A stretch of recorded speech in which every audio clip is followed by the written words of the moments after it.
Hello hi friends. ఈరోజు topic ఏంటంటే చాలామంది చాలా టెక్నికల్స్ తెలుసు, అది తెలుసు, ఇది తెలుసు అంటారు. బట్ మీరైతే అవన్నీ నమ్మొద్దు. స్టాక్ ప్రైస్ అనేది డిపెండ్ అయ్యేది బై సెల్ మీదే.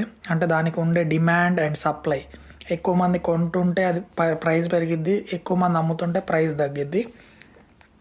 మీరు ఎవరైతే ఇన్వెస్ట్ చేస్తున్నారో మీరు కాన్సన్ట్రేట్ చేయాల్సింది మంచి బిజినెస్ని బై చేయటం.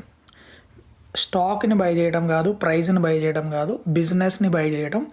ఇన్వెస్టింగ్లో మీకు కావాల్సింది ఏ బిజినెస్, మీరు ఎలాంటి బిజినెస్ని మీరు ఇష్టపడుతున్నారు, ఎలాంటి బిజినెస్కి గ్రోత్ ఉంటుంది, ఎలాంటి బిజినెస్ నెట్ ప్రాఫిట్ పెంచుకుంటుంది year on year net profit.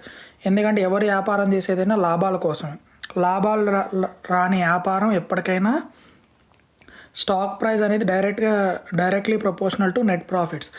ఎప్పుడైనా స్టాక్ ప్రైస్ మీకు పెరగాలి, మల్టీ బ్యాగర్స్ కావాలి అంటే అది నెట్ ప్రాఫిట్స్ పెరిగితేనే మాత్రమే ఆ ప్రైస్ అనేది పెరిగిద్ది. 1-2 క్వార్టర్స్ దాంట్లో ఏమన్నా న్యూస్ వల్ల ఫ్లక్చువేట్ అవ్వచ్చు, కానీ కంటిన్యూస్ గ్రోత్ ఉండాలి అంటే ఖచ్చితంగా నెట్ ప్రాఫిట్స్ ఉండాలి. ఎంత నెట్ ప్రాఫిట్స్ పెరుగుతుంటే అంత ర్యాలీ మీరు స్టాక్ ప్రైస్లో చూస్తారు.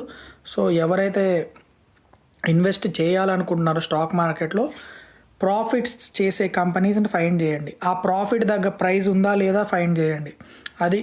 అది చాలా ఇంపార్టెంట్. నన్ను అన్నారు చాలామంది, నువ్వు ట్రేడింగ్ చేయలేదు, గ్యామ్లింగ్ చేసినావు. అది నేను ఏం చేశాను అనేది నా ఎమోషనల్కి తెలుసు. నా ఎమోషనల్ కంట్రోల్ అక్కడ వరకే ఉంది కాబట్టి అక్కడ వరకే నేను ప్రాఫిట్ చూశాను, లాస్ చూశాను. అదే నా కంట్రోల్ ఇంకొంచెం ఉన్నట్టయితే ఈరోజు ఇంకా ప్రాఫిట్ చూసేవాడిని. నేను ఆ రోజు ఐటీసీ అమ్మాను. సో అది ఇంకా ఇప్పుడు చాలా పడ్డది. బట్ నా పేషెన్స్ అక్కడి వరకే ఉంది, నా ఫియర్ అక్కడి వరకే ఉంది. నేను అక్కడి వరకే తట్టుకోలేసా. సో ఎవరైతే ట్రేడింగ్ చేస్తున్నారో, ట్రేడింగ్ చేసే వాళ్ళు కూడా కామెంట్ చేస్తున్నారు, ట్రేడింగ్ మీరు ఎక్కువ క్యాపిటల్ ఉంటేనే ట్రేడింగ్కి వెళ్ళండి. తక్కువ క్యాపిటల్తో ట్రేడింగ్కి వెళ్తే మాత్రం మీరు లాసెస్ చూస్తారు. ఎవరైనా ట్రేడింగ్ చేసేవాళ్ళు కూడా 1-2% మార్జిన్ పెట్టుకోండి తప్ప 10%, 50%, 100% పెట్టుకుంటే మాత్రం మీరు ఈరోజు కాకపోయినా రేపైనా లాస్కి వెళ్ళిపోతారు. ఇది మాత్రం గుర్తుపెట్టుకోండి.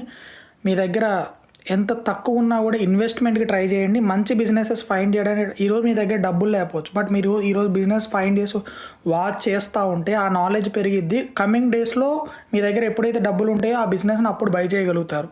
సో ఎవరైనా స్టాక్ మార్కెట్లో నాలెడ్జ్ని పెంచుకోండి, మంచి బిజినెసెస్ని ఫైండ్ చేయండి. అది చాలా ఉపయోగపడుద్ది మీకు. ఎక్కడైనా జాబ్లో అయినా, ఇంటర్వ్యూస్లో అయినా, ఎక్కడైనా ఉపయోగపడుద్ది. Knowledge is very important in stock market. So దానికి మంచి మంచి వెబ్సైట్స్ ఉన్నాయి, ఆల్రెడీ చెప్పాను.